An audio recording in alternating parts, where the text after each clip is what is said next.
ಇನ್ನು ಪ್ರಸಿದ್ಧ ಪ್ರವಾಸಿ ತಾಣವಾದಂಥ ಬಲಮುರಿ ಹಾಗೂ ಎಡಮುರಿ ಈಗ ಎಲ್ಲೋ ಒಂದು ಕಡೆ ಮೃತ್ಯುಕೂಪವಾಯಿತಾ ಅನ್ನುವಂಥ ಪ್ರಶ್ನೆ ಉದ್ಭವಿಸ್ತಾ ಇದೆ.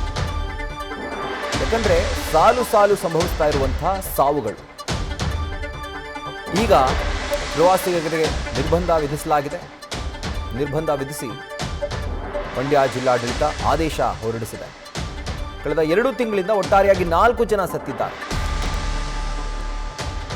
7-8 ವರ್ಷಗಳಿಂದ 80ಕ್ಕೂ ಹೆಚ್ಚು ಜನ ದುರ್ಮರಣ ಹೊಂದಿದ್ದಾರೆ.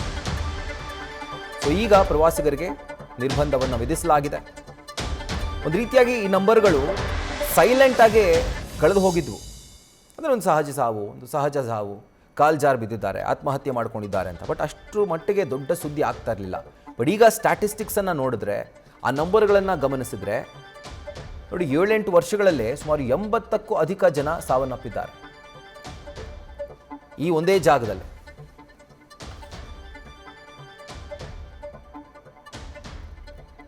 ನದಿಗೆ ನೀರನ್ನು ಹೆಚ್ಚಾಗಿ ಬಿಟ್ಟಾಗ ಇದೇ ರೀತಿ ನಿರ್ಬಂಧವನ್ನು ವಿಧಿಸಲಾಗುತ್ತೆ. ಜೊತೆಗೆ ಬೇಸಿಗೆ ರಜೆ ಇರುವಂತಹ ಕಾರಣಕ್ಕಾಗಿ ಹೆಚ್ಚಿನ ಸಂಖ್ಯೆಯಲ್ಲಿ ಪ್ರವಾಸಿಗರು ಬರ್ತಾ ಇದ್ರು. ಮಕ್ಕಳೊಂದಿಗೆ ಪೋಷಕರು ನದಿ ನೀರಿಗೆ ಇಳುವಂಥ ಸಾಧ್ಯತೆ ಇದೆ. ಬಲಮುರಿ ಮತ್ತು ಎಡಮುರಿಗೆ ಎಲ್ಲ ಕಾರಣಗಳಿಂದ ಪ್ರವಾಸಿಗರಿಗೆ ನಿರ್ಬಂಧವನ್ನು ಜಿಲ್ಲಾಡಳಿತ ವಿಧಿಸಿದೆ. ಈಗ ಈ ನಿರ್ಬಂಧ ಯಾವಾಗ ಜಾರಿ ಆಯಿತೋ ಪ್ರವಾಸಿಗರಿಲ್ಲದೆ ಎಡಮುರಿ ಹಾಗೂ ಬಲಮುರಿ ಬಿಕೋ ಅಂತ ಇದೆ. ಬಲಮುರಿ ಫಾಲ್ಸ್ ಸೋಪಾನಕಟ್ಟೆಗೆ ಬ್ಯಾರಿಕೇಡ್ ಹಾಕಿ ಬಂದ್ ಮಾಡಲಾಗಿದೆ.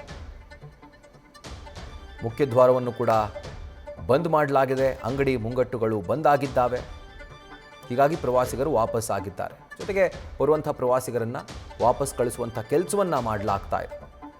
ಸೊ ಅಲ್ಲಿ ಲಿಟ್ರಲಿ ಆ ಟೂರಿಸ್ಟ್ ಡೆಸ್ಟಿನೇಷನ್ನೇ ಒಂದು ರೀತಿಯಾಗಿ ಕ್ಲೋಸ್ ಆದಂತೆ ಆಗ್ತಾ ಇದೆ.